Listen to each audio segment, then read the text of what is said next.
Itukuzwe damu ya Kristo.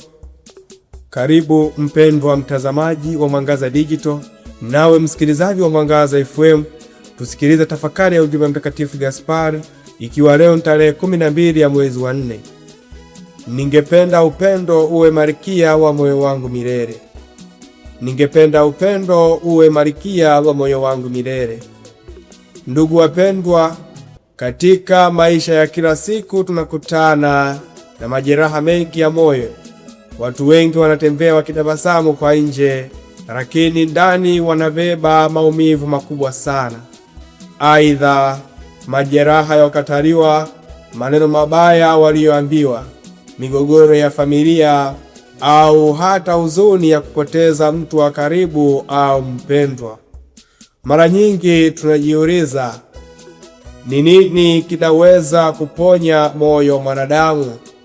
Mwenyezi Mungu anatupatia jibu rahisi lakini lenye nguvu kupitia neno lake katika kitabu cha waraka wa kwanza wa Mtume Yohane kwa watu wote, sura ya 4 aya ya 16. Jibu hilo nalo ni upendo. Anasema, Mungu ni upendo, naye akaaye katika upendo hukaa ndani ya Mwenyezi Mungu. Hii ina maana kwamba pale upendo wa Mungu unapokaa ndani ya moyo wa mtu, moyo huo unaanza kupona. Chuki inapungua, huzuni inapungua, na tumaini linaanza kurudi. Ndugu zangu wapendwa, upendo wa kweli una nguvu ya ajabu. Unaweza kuponya kile ambacho maneno au nguvu za kibinadamu haziwezi kuponya. Biblia inasema, chuki huchochea ugomvi, bali upendo hustiri yote. Tunayapata haya katika kitabu cha Methali sura ya 10 aya ya 12. Hapa tunaona kwamba upendo una uwezo wa kuponya hata mahusiano yaliyovunjika. Ndugu wa maisha, fikiria familia moja ambapo ndugu wawili waligombana sana kuhusu urithi wa wazazi wao, na kwa miaka mingi hawakusemezana kabisa. Chuki ilikuwa mioyoni mwao na kila mmoja aliishi na maumivu makubwa sana ya ndani. Siku moja, mmoja wao aliamua kuchukua hatua ya upendo. Alienda kwa ndugu yake na kusema kwa unyenyekevu, ndugu yangu, sitaki tuendelee kuishi katika chuki. Nakusamehe na nataka turudishe uhusiano wetu. Mwanzoni ilikuwa ni ngumu, lakini hatua ile ndogo ya upendo ilianza kuponya mioyo yao. Pole pole uhusiano wao ulirudi na amani ilirudi katika familia. Na hiyo ndiyo maana tunakuja kupata kwamba upendo unavyofanya kazi. Unaanza na hatua ndogo, lakini una nguvu ya kubadilisha maisha. Yesu mwenyewe anatuambia, njoni kwangu ni nyote msumbukao na wenye kulemewa na mizigo, nami nitawapumzisha. Mathayo sura ya 11 aya ya 28.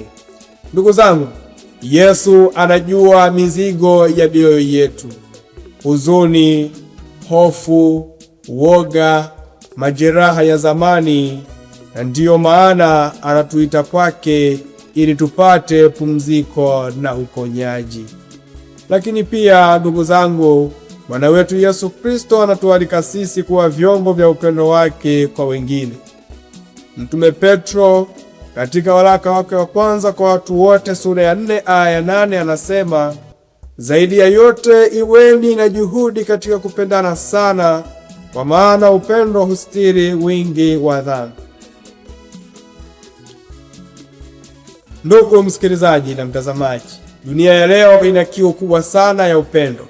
Watu wengi wanahitaji mtu wa kuwaelewa, mtu wa kuwasikiliza, na mtu wa kuwapa neno la faraja. Aidha, mtu mmoja anayependa kwa dhati anaweza kubadilisha maisha ya wengine wengi. Na ndiyo maana Mtakatifu Gaspari alitamani jambo moja tu: upendo uwe malkia wa moyo wake. Malkia ni yule anayetoa mwelekeo wa maisha, na hivyo basi tunaposema upendo uwe malkia wa mioyo yetu, tunamaanisha upendo utawale mawazo yetu, upendo utawale maneno yetu, na pia utawale matendo yetu. Ndugu zangu wapendwa, nasi tujiulize, je, kuna mtu anayehitaji msamaha wetu? Je, kuna mtu anayehitaji neno la faraja kutoka kwetu? Je, kuna mtu anayehitaji kuona upendo wa Mwenyezi Mungu kupitia sisi wenyewe?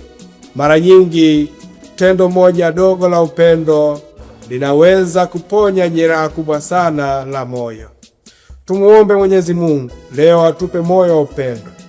Mungu wa upendo, tunaweka mioyo yetu mikononi mwako. Ponya majeraha yote yaliyo ndani yetu.